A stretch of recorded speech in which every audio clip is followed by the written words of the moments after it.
Olá, alunos! Agora nós vamos falar sobre os antibióticos. Bom, nós já falamos lá na parte de História da Farmacologia que o antibiótico ele foi um importante marco da ciência, porque ele aumentou a expectativa e a qualidade de vida, porque as pessoas pararam de morrer por doenças infecciosas simples. Bom, começou da seguinte forma.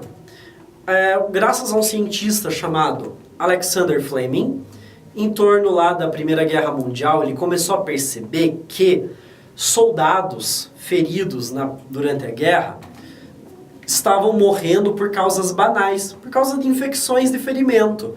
Eles tinham um corte, um tiro, alguma coisa do tipo, e morriam com muita facilidade, devido à infecção. Então isso estimulou ele a tentar procurar uma forma de combater as infecções. Lembra?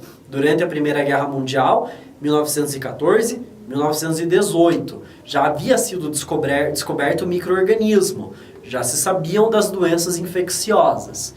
Então ele começou a pesquisar lá em Londres, ele tinha um laboratório, e lá ele pesquisava. E em 1928, só 10 anos depois da Primeira Guerra Mundial, ele acidentalmente esqueceu de guardar uma placa de cultura na geladeira. Ele viajou e quando ele voltou, ele percebeu que aquela placa foi contaminada com bolor, mas tinha algo a mais. Ele percebeu que aonde tinha o bolor, as bactérias não estavam crescendo. Ele estava cultivando Staphylococcus aureus, uma bactéria que a gente tem naturalmente na nossa pele. E ele percebeu que perto de onde tinha o bolor, não crescia bactéria. E a partir disso veio um nome chamado halodeinibição. Então esse fungo, ele é um fungo do gênero Penicillium, por isso a gente tem o nome penicilina.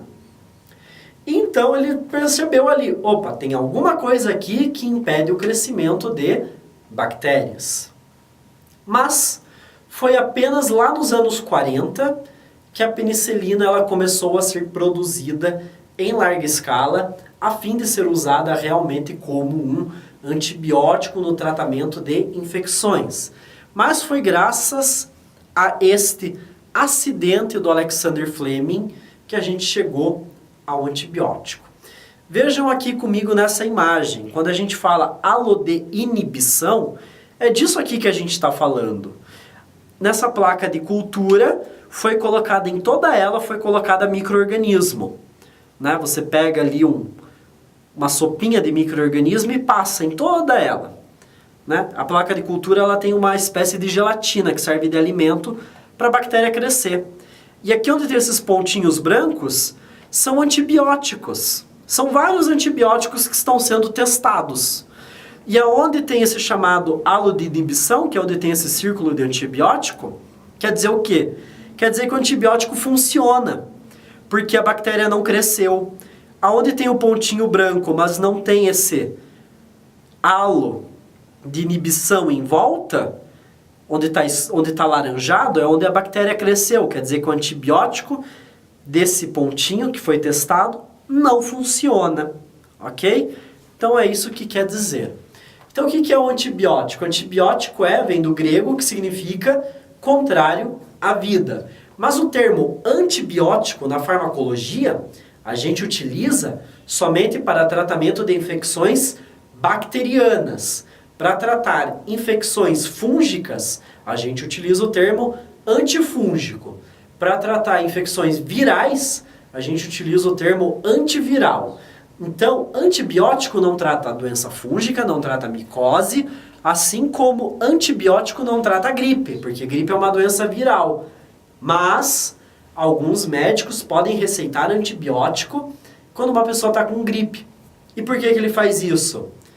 Porque a pessoa pode estar com infecção de garganta junto com a gripe, e ele pode estar fazendo isso também para evitar uma pneumonia, principalmente quando se trata de crianças.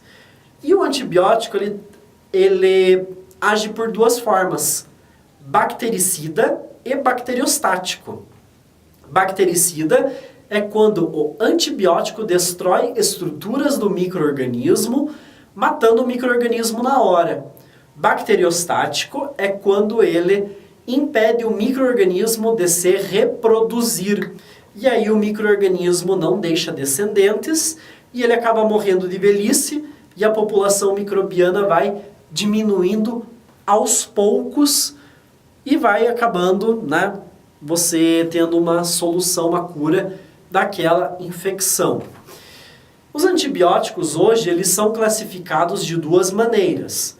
A principal delas é pela estrutura molecular e a outra forma de você classificar um antibiótico é através da geração, principalmente quando a gente falar de cefalosporinas.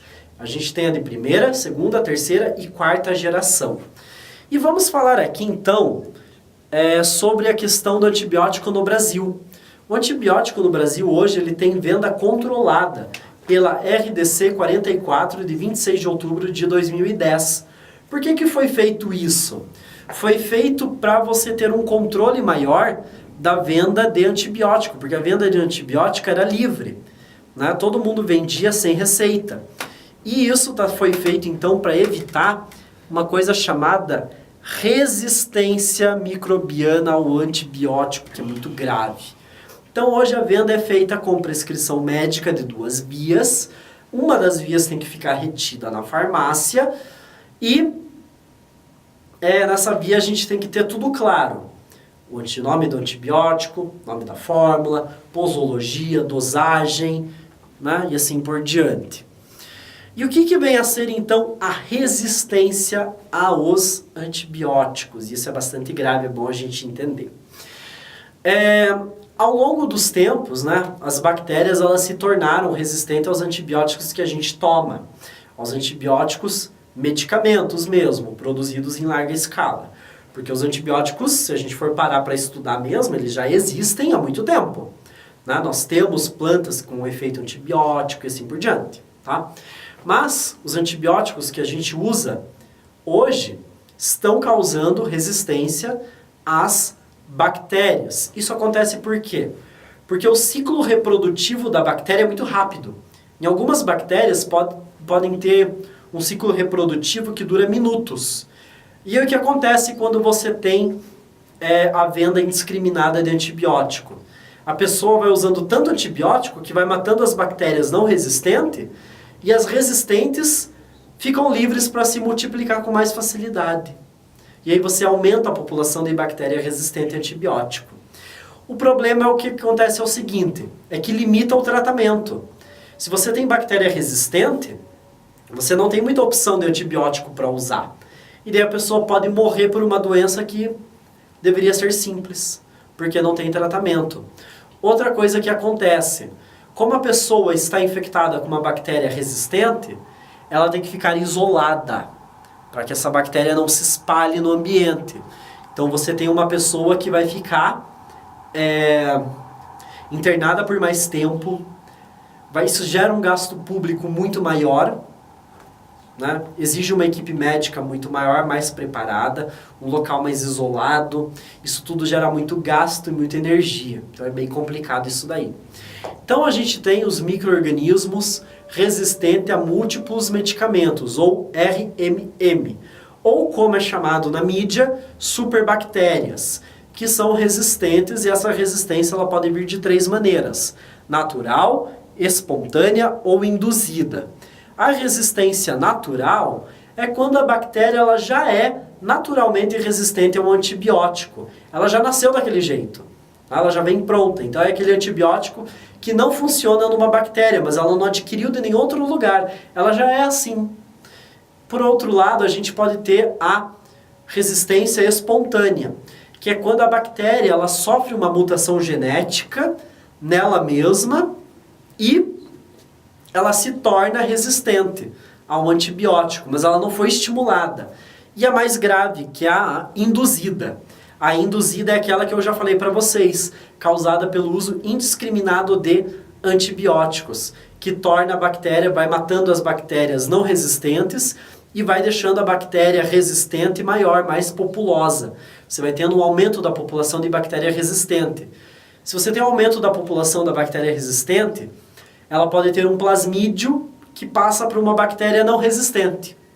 e aí você tem essa resistência cruzada. Isso é bem complicado. E a gente não pode restringir apenas ao uso indiscriminado de antibiótico, daquele que a gente compra na farmácia. Pode ser um antibiótico que a carne que a gente come toma lá na pecuária. Porque os animais de corte são tratados com antibióticos também. Então as bactérias daqueles animais também usam antibióticos e isso pode estar causando resistência. E daí a gente vai lá e come aquela carne que pode ter ainda o antibiótico. E aqueles animais fazem xixi, né, na terra. E aquele xixi vai ter o quê? Lembra que a gente falou da excreção? Vai ter antibiótico, que vai deixar a bactéria do meio ambiente resistente. Então veja como é muito complicado isso daí. Não é só a venda indiscriminada de antibióticos. Então agora nós encerramos por aqui e assim nós finalizamos a videoaula de farmacologia.